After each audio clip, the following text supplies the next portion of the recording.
महाराज जी, अभी मैंने आपसे दीक्षा नहीं ली है, पर मैं अपने दिल से, अपनी आत्मा से आपको गुरु मानती हूँ। मैं कुछ टाइम पहले मतलब इतना कहना चाहती हूँ कि आत्महत्या कर लेती अगर मुझे आपका मार्ग नहीं मिलता तो।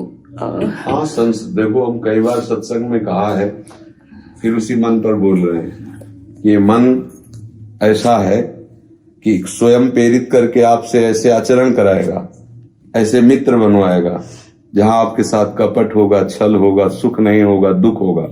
फिर वही आपको प्रेरणा करेगा कि ऐसे जीवन से क्या, मर जाओ तो अच्छा है।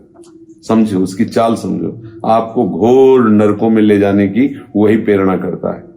ये मन ही तो कहता है कि अच्छा अब हो गया जो कुछ, अब जहर लेके खा लेते, 2 मिनट का जो कष्ट होगा हम कैसे फांसी में चढ़ जाते। वो मन ही तो है ना, अपने हाथ से अपने को जहर खवा देता है, अपने हाथ से हमको फांसी में लगवा देता है। और हमारी आत्महत्या करने वाले की जानते हो सबसे बड़ी दुर्गति होती है, सबसे ज्यादा निंदनीय दुर्गति आत्महत्या करने वाले की होती है, जिसे लोग समझते नहीं।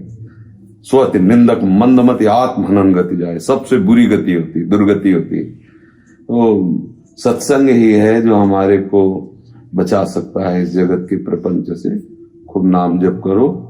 देखो, कोई भी गंदा आचरण करोगी, तुम्हारा मन ही प्रेरित करेगा, तुम्हें मन ही दंड दे देगा, जलेगा, अशांत हो जाएगा। पहले अशांत था कि हम ये भोग ले, फिर अशांत हुआ कि हमसे ऐसे गलती क्यों हो गई, और इतना अशांत हो जाएगा कि आपका जीना दुर्भर कर देगा।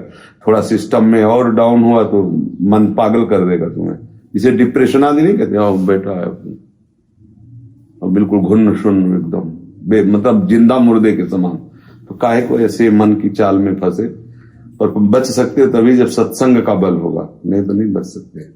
सत्संग में एक बल आता है, अच्छा ऐसा, एकदम आनंदित हो जाता है, जो कि बड़ी भूल हो रही थी, बड़ी गलती हो रही थी। पर सत्संग मिलता है थोड़ा, और कुसंग हम पहले से करते चले आए। कुसंग मिल रहा है बहुत, तो थोड़ी देर तो असर किया, इसके बाद उसी कुसंग में। तो इसलिए अगर हम सत्संग की बातें उस समय भी रखें तो हम जीत सकते हैं। महाराज जी, बिना दीक्षा लिए अगर किसी में गुरु भावना हो और पूरी श्रद्धा हो, जैसे मैं आपके दर्शन करती हूँ, तो मुझे मतलब सच में ऐसा लगता है जैसे मैं राधा रानी और भगवान श्री कृष्ण को ही देख रही हूँ। हाँ, भाव अपने किए जा सकते हैं, सब भाव किए जा सकते हैं। पर जैसे हमको सेवा कुंज जाना है, हम कभी सेवा कुंज देखा नहीं, और जो यहाँ के ब्राह्मण जन है, जो ब्रजवासी जन, वो चिल्ला कहते हैं कि हमको 21 रुपया दीजिए, हम तुम्हें सेवा कुंज के भी दर्शन करा देंगे, निधिवन के भी दर्शन करा देंगे। अब हमारी केवल भावना से तो नहीं हो पाएगा ना। अब हम उसका साथ ग्रहण करें, और जो मांग रहा है वो हमसे दे, वो आराम से सेवा कुंज जो सब जगह दर्शन करा देगा। समझ रहे? ऐसे गुरु कह रहे हैं, मन मुझे दे दीजिए, जो मैं तुम्हें उपदेश करूं उसे अपने आचरण में उतारिए। तो केवल भावना करने से बात नहीं बनेगी, उनकी बात मानना है, उनके उपदेश से जो उपासना है उस पर चलना है, उनके पीछे पीछे चलना, अनुगमन करना, उनकी आज्ञा का पालन करना, तो आप ठीक ठिकाने पे पहुंच जाएंगे। समझ रहे? महाराज जी, जैसे मैं बिल्कुल अकेले रहती हूँ अपने घर में, मेरा इस संसार में आपके सिवाय कोई नहीं है। सत्संग के सिवा कोई नहीं। हाँ जी। आजकल तो मोबाइल है, टीवी है। अब जो यहाँ सत्संग होता है वो कुछ समय बाद पड़ जाता है, उसे सुनो, अपने आचरण में उतारो, और राधा वल्लभ श्री हरिवंश नाम जप करो, और भावना करते हो, ठीक हो गया। केवल भावना करें और हम चले ना उस मार्ग में, तो हम पहुंच तो नहीं पाएंगे ना। हमारी भावना नहीं बनेगी, जो पहुंचाने वाली भावना होती है वो नहीं बनेगी। तो इतना तो बहुत बढ़िया है कि किसी भी संत को गुरु भाव से मान ले, पर उसकी बात जरूर माने। उसमें गुरु भाव करे या ना करे, उसकी बात मान ले, यही गुरु भाव है। अगर बात ना माने तो बोले हमारे गुरु, तो उसे होता क्या है? भगवान को मानने से, भगवान को जो प्राप्त करने की लालसा है, उससे जब हम भजन करते हैं तो भगवान को जान जाते हैं। अब हम केवल कि हाँ भगवान है, ना भजन करना है, ना उनकी मान्यता है अंदर से कि भगवान प्रतिपल हमें देख रहे हैं, जैसा उपदेश करते हैं हमें वैसे ही चल, तो आपको लाभ थोड़ी मिलेगा, अनुभव थोड़ी होगा। ठीक है, थोड़ा आस्तिक हो, भगवान है ऐसा मानते हो, ठीक है, पर आप भगवान को देख नहीं पाओगे, आप भगवत आनंद नहीं प्राप्त कर पाओगे। वो तभी प्राप्त कर पाओगे जब भगवान के अनुसार चलोगे, श्री कृष्ण अनुकूल लेन, उनके आदेश के अनुसार उनका नाम जप करोगे, उनकी उपासना करोगे, तो अनुभव में आ जाएंगे।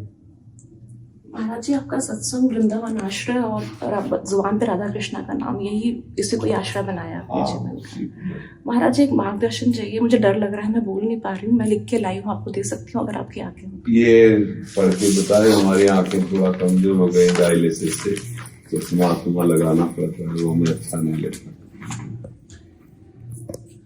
सदगुरुदेव भगवान के चरणों में मेरा अनंत कोटि प्रणाम। आपके सत्संग में सुना है कि आश्रय दो तरह का होता है, मलिन और निर्मल। जो लोग कामना पूर्ति की इच्छा से भगवत आश्रय लेते हैं, पहले भगवान आपकी कामना को पूरी करते हैं, फिर अनन्य भक्ति देते हैं। महाराज जी, मैं इतनी अधम हूं कि सकाम भक्ति करती हूं, पर मैं क्या करूं? यह मेरे मन में बहुत प्रबल कामना है। जो इच्छा मेरे मन में भगवत प्राप्ति के लिए होनी चाहिए, वो इस कामना पूर्ति के लिए है। महाराज जी, मैं एकांत में 3-4 घंटे भजन करती हूँ। पिछले 4 महीने से हर पूर्णिमा पर बिना कुछ खाए पिए और 7 कोस तक परिक्रमा मार्ग में बिना कहीं बैठे गिरिराज जी की परिक्रमा करती हूँ। आपके सत्संग से सुनकर भागवत के इस श्लोक कृष्णाय वासुदेवाय हरे परमात्मने का 11 माला जप करती हूँ, अथवा कभी कभी गजेंद्र मोक्ष के 3, 5 या 21 पाठ करती हूँ। सदगुरुदेव भगवान, मैं शिव जी से बोलती हूँ कि या तो मेरी इस कामना को मेरी आखिरी सांसारिक कामना समझकर पूर्ण कर दो, या फिर इसको मेरे मन से मिटा दो। और इस कामना पूर्ति की मेरे मन में जो इतनी प्रबल इच्छा है, जो इस कामना के प्रति मोह आसक्ति है, उस आसक्ति को अपने चरणों में लगा। बहुत सुंदर, बहुत सुंदर, ठीक है, बिल्कुल करेक्ट है, आप ठीक चल रहे हो, अच्छी भावना है, बिल्कुल है, पर उसमें हठ नहीं करना है। महाराज, ना कामना पूर्ति होती है, इसमें लिखा है महाराज जी, ना मेरी सुनो, इसमें हमको ये तुरंत रिजल्ट नहीं देखना है। जब हमको पूर्ण ये विश्वास है वो मंगल भवन है, वो जो करेंगे अच्छा करेंगे, तो हमारी कामना नहीं पूर्ति हो रही, तो इसका मतलब हमारी कामना हमको नष्ट करने वाली थी, हमें बांधने वाली थी, हमें संसार में धोखा दिलाने वाली थी, इसलिए मेरे प्रभु नहीं पूर्ण कर रहे। रही आसक्ति की बात, तो अभी अहम में समर्पण नहीं हुआ। जब तक वो अहम रहेगा तब तक ये जलाती रहेगी, आपको रुलाती रहेगी, और जब अहम चूर चूर हो जाएगा तो ये हवा हो जाएगी, पता ही नहीं चलेगी। समझ लो, जब तक अहंकार है तब तक ये तुम्हें जलाती रहेगी, रुलाती रहेगी, बार बार आपके मुख से निकालवाना चाहती है कि मैं प्रभु आपकी शरण में हूं, त्राहिमाम रक्षा करो, प्रभु मेरी रक्षा करो, बार बार बार बार। अहम जब चूर हो जाएगा तो एकदम शांत हो जाएगा, एकदम शांत हो जाएगा। पर चल ठीक रही हो, ऐसी भाव, कोई गलत कदम मत उठाना, कोई अपने आप मनमानी मत करना, जो विधान प्रभु का होगा वो मंगलमय होगा। अगर कामना पूर्ति से आपकी भक्ति बढ़ेगी तो करवा देंगे, अगर पूर्ति से बाधा हो जाएगी तो इतने लाडले हैं कि फिर अगर आपने शरणागति स्वीकार की हृदय से तो फिर वो आपका पतन नहीं होने देंगे, चाहे जितना आप उनको गाली भी बके तो नहीं पतन होने देंगे, वो ऐसे कृपालु है। महाराज जी, होता क्या है, इतनी ज्यादा आसक्ति होती है। अब ऐसा हुआ है इतने टाइम से आपका सत्संग सुन के, अब मैं ये बोल पाती हूँ कि ये आसक्ति अपने चरणों में मोड़ दो। पहले कोई कहता था ना कि ये आसक्ति भगवान में लगाओ, तो मैं कहती थी कि यार भक्ति नहीं पूरी। देखो, एक छोटा बच्चा जब प्लास्टिक की कार और खिलौनों से खेलता है ना, और माँ अगर हटाना चाहती है तो माँ को बहुत बुरा समझता है, समझ रहे? वही बच्चा जब सयाना हो जाता है तो अपने उन्हीं खिलौनों को देख के हंसता है कि माँ मना करती थी तो मैं नाराज होता था, इनसे खेलता था। कैसा मैं बालक था, वो खुद सोचता है। अब जैसे जैसे सत्संग से आपके अंदर विवेक आएगा, आप अपनी बात पर खुद हंसेंगे कि मैं प्रभु से क्या मांग रही थी, क्या चाह कर रही थी। जैसे जैसे आपका ज्ञान प्रकाशित होगा, अभी हम सब बच्चे ही तो हैं, ये माटी के खिलौनों को खेल करके सुखी होना चाहते हैं, सब माटी के खिलौने ही तो हैं। कब कौन सा खिलौना फूट जाए, ये कोई सच्चिदानंद खिलौना थोड़ी। और हम इसी को भगवान की कृपा मानेंगे कि हमारे को हमारे अनुकूल खिलौने मिल जाए। वो छोटा बच्चा जैसे ले कि मम्मी मुझे गुनगुना चाहिए, अब नहीं मुझे, वो कह रही दूध पी लो, आप हमारी गोद में, नहीं मुझे वही चाहिए, तो क्या करे फिर वो हट करके वात्सल्य मैया तो दे देती कि खेलो। और जब उसको खेलने में सुख नहीं मिलता तब फिर माँ की गोद की तरफ दौड़ता है। तो प्रभु ऐसी माँ है वो खेलने में समय ही नष्ट नहीं होने देते। नहीं, नारद जी ने श्राप दे दिया, स्वीकार कर लिया, लेकिन उन्हें खेलने के लिए खिलौना नहीं दिया। पढ़ के देख लेना चरित्र, बहुत कृपाल है प्रभु। अगर ऐसा विधान वो देख रहे कि आपकी मांगी हुई जो कामना है उससे आपकी भक्ति में बाधा नहीं पड़ेगी, आपको क्या पता। मतलब आप किसी भी व्यक्ति वस्तु स्थान को समझ रहे, अगर ये मिल जाए तो मैं सुखी हो जाऊं, तो पता नहीं वही तुम्हारे दुख का कारण है, तुम जान नहीं पा रहे, और प्रभु सर्वज्ञ है, वो नहीं होने देंगे, क्योंकि आप उनकी शरण ले लिए हो। आप अल्पज्ञ हो लेकिन वो तो सर्वज्ञ है ना। तो हमको ऐसी भावना प्रभु के चरणों में रखनी चाहिए, जैसे रखोगे प्रभु मैं आपकी ही हूं, पूरी करो, मिटाओ ना मिटाओ, बस मैंने तो ठान लिया अब मैं आपकी हूं, तभी आप पार पाओगे। लेकिन माया ऐसे ऐसे आपके अंदर संशय पैदा करती रहेगी कि वासना भी नहीं मिटी और भोग भी नहीं मिले और प्रभु भी नहीं मिले तो जीवन ही बर्बाद हो गया। ऐसा नहीं। महाराज जी, आप कहते हैं मोह ममता जो है ये बहुत दुख का कारण है, मुझे क्षमा करना, मेरे मन में एक प्रश्न है, अगर गलत कह रही हूँ तो पहले ही माफी मांगती हूँ। जैसे हम रामायण पढ़ते हैं या अपने शास्त्र देखते हैं महाराज, उसमें सब मोह ममता ऐसा लगता है जैसे राम जी को सीता जी के तुम्हारे अंदर है, तुम्हारे अंदर, इसलिए तुम्हें दिखाई देता। राम जी को सीता जी से ममता है क्या? सीता जी कैसी भक्त हैं पहले ये देखो। भगवान भक्त से प्रेम करते हैं ना, सीता जी कैसी भक्त है। नाम पहारू दिवस निशि, ध्यान तुम्हार कपाट, लोचन निज पद्र जंत्रित जाहि प्राण के बाट।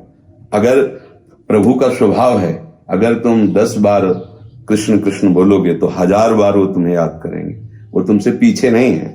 तो अगर सीता जी प्रभु से ऐसा प्रेम करते हैं तो प्रभु भी ऐसा प्रेम करते। हे खग, हे मृग, हे मधुकर श्रेणी, तुम देखी सीता मृग नैनी है। सारा संसार राम राम सुमिरता है और राम जी भरत जी का सुमिरन कर रहे हैं। जब प्रयाग में स्नान करें, भरद्वाज जी से भरत जी पूछते हैं क्या प्रभु हमको प्यार करते हैं?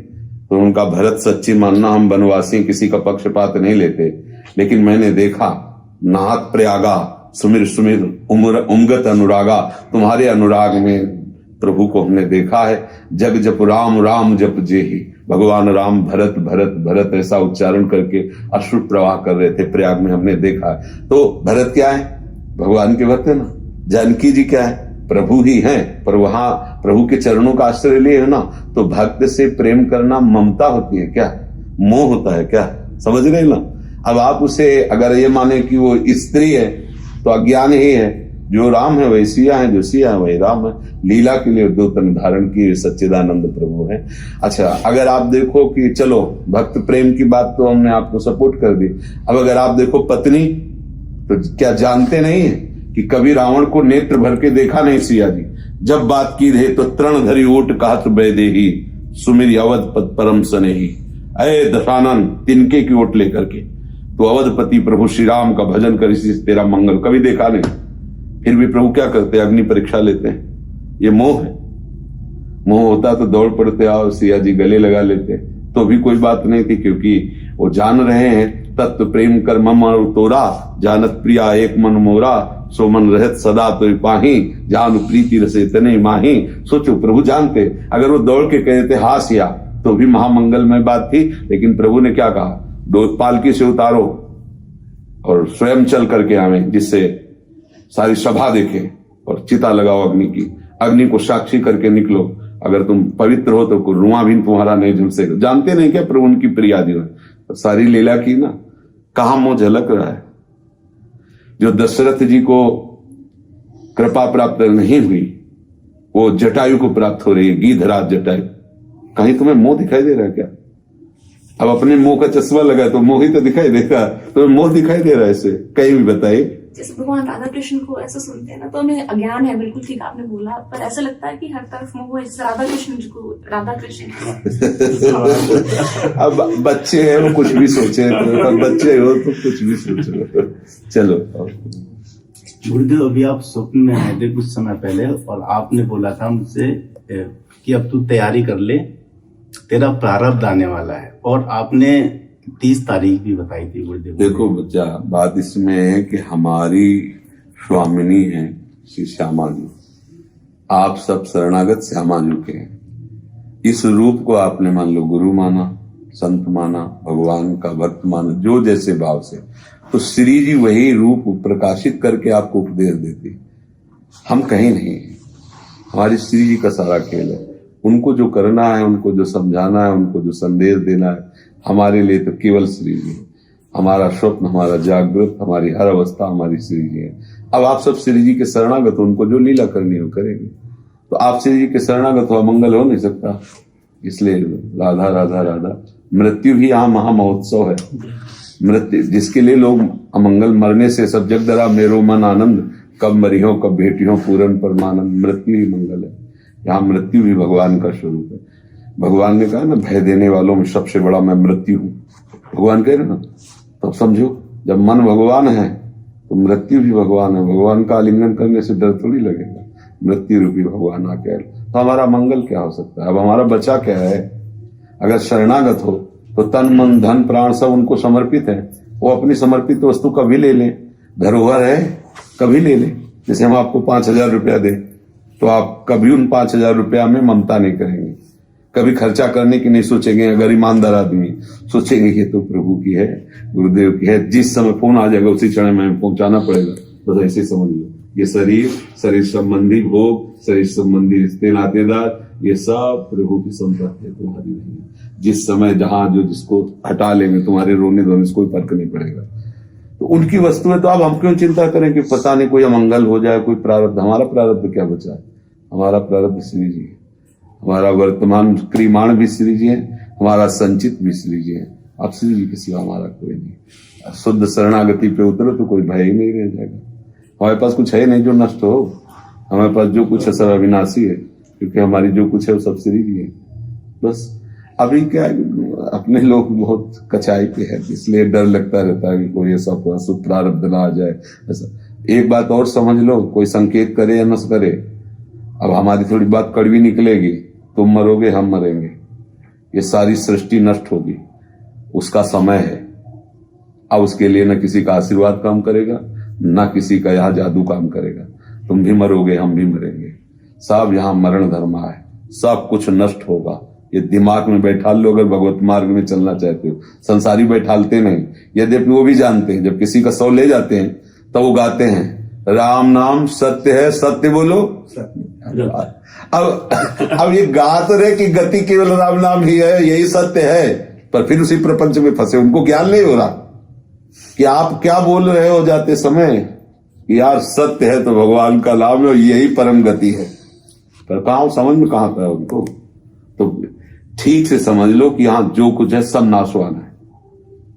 बस आप आए हो अपने सच्चे कर्म करके, भगवत अर्पित करके भगवान को प्राप्त हो जाओ। बस यहां कुछ टिकेगा नहीं, चाहे जितना दान पुण्य कर लो। जिस लड़के को जिस समय जाना है उस समय जाना है, जिस अंग को आपको जाना वो अंग चला जाएगा, आप नहीं रोक पाओगे। जिस समय जिस वस्तु को नष्ट होना वो नष्ट हो जाएगी, फिर क्या परवाह करना। जिस समय जो होना हो ही जाएगा। राधा राधा राधा। हमें दुख होता है कि अभी मान लो आ जाए कि 5,000 करोड़ की बिल्डिंग गिर गई, दुबई में गिर गई, आपको क्या लगेगा? यार कितने तुम पागल हो। हम बैठे हैं सत्संग में, तुम बात कर रहे हो 5 करोड़ की। अगर आपका 5,000 का कोई कमरा दरक गया है ना, और फिर बताया जाए कि अभी 5,000 का, तो अच्छा आपके होश खराब क्यों? क्योंकि वो आपका था, वहां आपका कोई था नहीं। मानने से ही तो है ना कि ये मेरा है। बस ये सब कुछ प्रभु का ऐसा मान लो तो अभी गिर जाए अभी बन जाए, आपको कुछ फर्क नहीं पड़ेगा। न हर्ष होगा न शोक होगा। वही महात्मा है जो द्वंद्वों से ऊपर उठा हुआ है। बस ये बात समझना है, पर बहुत कठिन समझ है। अगर ये आ गई तो फिर क्या खेला है। अगर व्यवहारिक दृष्टि से देखे तो भाई क्या बात है, लेकिन परमार्थिक दृष्टि से देखे तो लाभ क्या मिल रहा है? अहम ही तो कुछ हो रहा है। परमार्थ का लाभ तभी है जब अहम गलित हो जाए।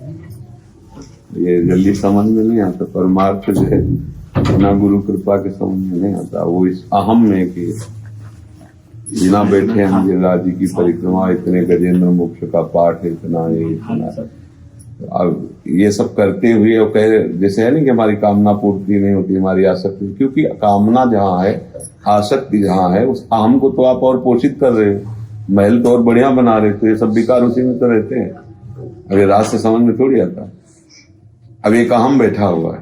अब अगर किसी गिरिराज जी की तलहटी की लता के नीचे बैठकर 5 मिनट जप करते हुए रोए, उसका तो अहम थोड़ी बनेगा। और वो सीधे प्रभु की भक्ति इसीलिए बिना सत्संग के नहीं हो सकती। बिना संत महात्माओं के वाणी के अनुसार चलने के सिवा कोई रास्ता नहीं बचता। उसे आम में पुष्ट हो रहा है सभा में कि ऐसा ऐसा हम ऐसा हम ऐसा। क्रियाओं से कुछ नहीं होता, कुछ नहीं होता, ये बात समझ लीजिए। क्योंकि आप कहोगे कुछ क्यों नहीं होता, तो क्रियाओं से शुभ होता है। तो आपसे बहुत अशुभ तो हो रहा है ना, तो सुबह अशुभ के पचड़े में तो हम फंसे हुए हैं, कभी दुख कभी सुख, कभी सुख कभी अशुभ। अरे कोई ऐसा मार्ग पकड़ो जिससे ये दोनों नष्ट हो जाए और सदैव आनंद बना रहे, पाप और पुण्य दोनों नष्ट हो जाए, शुभ और अशुभ दोनों नष्ट हो जाए। अशुभ जो है वो लोहे की जंजीर है और शुभ जो है सोने की जंजीर है, लेकिन बांधने का काम तो दोनों कर रहे हैं। मुक्त तो हम हुए नहीं ना, पर ये मुक्त होना कौन चाहता है? सबका प्रयास ये रहता है कि हमसे ऐसे दान्य पुण्य बन जाए कि जो हम पाप करते हैं वो नष्ट हो जाए, हमें कभी दुख ना हो। असंभव। अगर शुभ का कर्म जो आपने किया है उसका फल है, तो अशुभ जो कर्म किया है वो बिना फल दिए नष्ट नहीं होगा। अवश्य में भोक्तव्यम कृतम कर्म शुभाशुभम, भगवान की वाणी है। अगर बचा जा सकता है तो एक ही उपाय है, भगवान की शरण में हो जाओ, तो वो दोनों खत्म कर देंगे आपकी, न शुभ न अशुभ। शुभ में जैसे स्वर्ग आदि लोक गए, अशुभ में नरक आदि गए। शुभ अशुभ दोनों का बचाव पक्ष रहता है, तो यहाँ गए मृत्यु लोक में आ गए, अलग अलग लोक का। और भगवान की शरण में होकर के हमसे जो भी शुभ अशुभ बने या बनेंगे, वो करुणा निधान तो गुण अवगुण जितने भी हैं वो हमें बांध नहीं सकते, क्योंकि हम प्रभु की शरण में फिर वो सम्मान करते हैं। ये बात समझ जल्दी है। हम मन के द्वारा प्रेरित होकर शुभ कर्म भी करते हैं, बड़े बड़े हत्यारे भी शुभ कर्म करते हैं। वो देवी में घंटा चढ़ाते हैं, ऐसा वैसा सब। कोई बड़े बड़े चोर डाकू ये भी तो शुभ कर्म करते हैं। ऐसा नहीं कि कोई भी सृष्टि में नहीं जिससे केवल शुभ हो या केवल अशुभ हो, ऐसा नहीं हो सकता। प्रकृति है 3 गुणों के द्वारा बनी, सतोगुण रजोगुण तमोगुण। तो बड़े बड़े जो शुभ कार्य करने वाले, जब तमोगुण आता है तो उनसे भी अशुभ बन जाता है, जब रजोगुण आ जाता है उनसे भी भोग चेष्टाएं हो जाती है, क्योंकि गुण धर्म का प्रभाव है। भगवान की भक्ति इन गुणों से ऊपर उठा देती है, त्रिगुणातीत कर देती है। अब वो एक रस है, अब वो गुणों के प्रभाव से विचलित नहीं हो सकता। जब वास्तविक भक्ति आ जाएगी, अब उसे कोई बांध नहीं सकता, तभी वो आनंद में रहता है। पर इस आनंद को पाना कहां कोई चाहता है? अंदर की बात बता रहे हैं, लाखों में एक की बात हम नहीं कहते, लाख में नहीं, लाखों में एक की बात हम नहीं कहते, बल्कि सबकी बात कह रहे हैं कि हमारे शुभ कर्म हो। शुभ कर्म का फल ये हो कि जो हमारी वासना से अशुभ कर्म हो रहे हो वो क्षमा हो जाए, वो गलती क्षमा हो जाए, और मैं कभी दुख ना पाऊं, जैसा चाहूं वैसी सुविधा बनती रहे, बस बढ़िया सुख पूर्वक जीवन हो। ये लाखों में एक की बात नहीं, सबकी बात है। एक कोई ऐसा होगा कि चाहे जितना कष्ट मिले बस इस जन्म में प्रभु मिल जाए। मैं मुक्त होना चाहता हूं, झंझट से मुक्त होना, ये छल कपट रूपी संसार से मैं मुक्त। कोई बिरला एक होगा, नहीं तो लाखों की अंदर की भावना यही होती है कि आप जो कहो मैं करने के लिए तैयार हूं, हमारा परिवार सुखी रहे, हम जैसा चाहते हैं वैसा हम जिए, हमें कोई दुख ना आवे, कोई परेशानी ना आवे। ये जो लाखों की भीड़ लगती है ना, ये उसी में लगती है, लाखों की भीड़। हम तुम्हें ऐसा मंत्र देंगे कि धनवान हो जाओगे, हम तुम्हें ऐसा मंत्र देंगे कि कोई दुख स्पर्श नहीं करेगा, और उसी से पूछो उस मंत्र देने वाले की जो ठेका ले रहा है कि तुम्हारी इच्छा धन के है कि नहीं। अगर इस मंत्र से धनवान ऐसे हो जाते कि इच्छा न होती तो आप पहले हो जाते। अगर आपके पास ऐसा कोई मंत्र है कि आपको दुख ही नहीं मिलेगा तो आपको तो कभी होना ही नहीं चाहिए था, आपके पास तो कई मंत्र होंगे। लेकिन इस मार्ग में जो सच्चे मार्ग के पथिक होते हैं वो यही उपदेश करते हैं, यथा लाभ संतोष सदा काहू सो कछु न चाहूं। चाहे जैसी परिस्थिति हो, मुझे सहने की ताकत मिले और उस परिस्थिति में मैं प्रभु को भूलू ना, कभी गलत काम न करूं और सच्चे मार्ग का पथिक बनूं। चाहे जितना कष्ट मिले मुझे इसकी कोई परवाह नहीं, वो सच्चे मार्ग का पथिक होता है। पर ऐसा कहाँ मांगा जाता है? सोचो ना, सब सोचो, अपने सब इसी विधान में लगे कि जो हम चाहें वो होना चाहिए। सच्चे मार्ग का पथिक अपनी चाह को प्रभु को समर्पित कर देता है। बात देख लो प्रभु, अब हमारा तो हो गया, जो कुछ होना था हमसे नहीं हो पाएगा, आप ही हमारे हो, हमारी चाह कभी पूर्ण न हो, आपकी चाह की सदैव जय हो, आप जैसा चाहो वैसा ही हो, और ये मैं स्वीकार करूं, मुझे आप चाहिए। अब ये कोई लाखों में एक चाहता है, कोई लाखों में। ये बड़े भाग्य की बात है जिसके मन में बात आ जाए।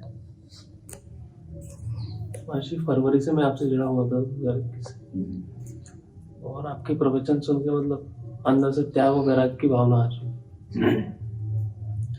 प्रभु जी ऐसा संयोग बना कि गृहस्थ जीवन में प्रवेश करने का संयोग बन रहा है, तो महर्षि गृहस्थी में प्रवेश करने से क्या सावधानियां रखनी चाहिए जिससे भगवत प्राप्ति में कोई बाधा ना आए? पहली तो बात यह है कि हर सावधानी हमारी है कि मैं प्रभु का हूं, कभी किसी को अपना नहीं मानूंगा। पत्नी हो, पुत्र हो, परिवार हो, सब है भगवान के द्वारा सब रचा हुआ विधान है। मेरे भगवान इन सब रूपों में आकर हमारी जो इच्छाएं हैं उनको पूर्ण करने के लिए रूप धारण किए हुए, और सत्य विषय भगवान के सिवा कोई है नहीं। तो हे प्रभु, आपके सिवा अन्य रूपों में मेरी आसक्ति न हो जाए, इतनी कृपा करते रहना। पत्नी से सुख लेने की भावना, पुत्र से सुख लेने की भावना या मित्र से सुख लेने की भावना ये बांधती है, और उनको सुख देने की भावना ये मुक्त करती है। प्रभु ने हमें परिवार दिया है कि सेवा करो इनको और सेवा का फल मेरे को मांगो। हे प्रभु, इस सेवा का फल आप हो। गृहस्थी में भी भगवत प्राप्ति हो जाती है। त्याग वैराग्य अंदर का विषय है। मान लो बाहर से हम वैरागी हैं और अंदर से हम ये सब संसारिकता रखें तो भगवान थोड़ी मिल जाएंगे। और अंदर से आप संसारिकता को पसंद नहीं करते, भगवान को पसंद करते हैं, बाहर से पैंट शर्ट में, तो आप साधु ही हैं, आप भगवान को प्यारे हो जाएंगे। समझ रहे हो? भगवान को प्यारे का मतलब जैसे कि भगवान को प्यारे हो गए, वो बात ले भगवान को प्यारे हो गए तो आप भगवान के लाडले भक्त बन जाएंगे। ऐसा जो भी कार्य करे वो भगवत भाव से करे। भगवत भाव से चूक हो जाए तो बाद में उसे समर्पित कर दे। जो भी यत करोषि, यत करोषि, उसमें कोई ऐसा नहीं लिखा कि ऐसा, यत करोषि, बस जो भी करो प्रभु को सामने रख के करो, जो भी, क्योंकि उन्हीं के द्वारा सब रचा हुआ है ना। बस हर बात उन्हीं से। ब्याह करने जा रहे हो, उनको प्रणाम करो, उनको साथ लो, चलो हमारे साथ चलो, क्योंकि हम आपके बिना नहीं जाएंगे। और आपकी भावना होनी चाहिए प्रभु मेरे साथ है। हर जहां भी हो देखो प्रभु, अब आप देखो, बैठो, आपकी प्रसन्नता के लिए ही है। जो कुछ भी है सब आपकी प्रसन्न। नाथ, आप मेरे ऐसे यार हो कि हम आपसे कोई छुपाव नहीं करेंगे। हमने आपको वरण किया है, जहां भी होंगे आप और हम साथ होंगे। देख लो, आनंद ही आनंद रहेगा। पर ये टिकेगा नहीं क्योंकि माया भगवान की ऐसी बलवती है ना, टिक ले। अगर ये टिक जाए तो बादशाह हो, फिर तुम्हें कोई बांध ही नहीं सकता। फिर तो चमत्कार हो जाएगा। बस सच्ची दोस्ती इन्हीं से कर ले। कोई भी कार्य करने के पहले एक नजर अंदर डाले, हाँ ठीक है आप हो ना, बस ठीक है, अंदर आप साथ रहना, प्रभु आप साथ रहना, बस। तो गृहस्थी कुछ, चाहे जितना भटकाव वाला जंगल हो, जो जंगल को रचा है, जिसने उस बगीचे को लगाया है, अगर वो साथ है तो हम भटक थोड़ी जाएंगे। उसको तो एक एक पौधे की नस नस पता है ना, क्योंकि वो माली है। इस माया रूपी बगीचे को उसी ने बनाया है, और वो हमारे साथ, तो हमें फंसना कहाँ होगा, क्योंकि वो हमारे साथ है ना, जिसने इस माया को रचा है। खत्म। आनंद ही आनंद है। दसों दिशाएं, ये संसार दुखी उनको करता है जो प्रभु से विमुख है। जो प्रभु के सम्मुख है, संसार उनके लिए दुख स्वरूप नहीं रहता, सुखमय हो जाता है, आनंदमय हो जाता है।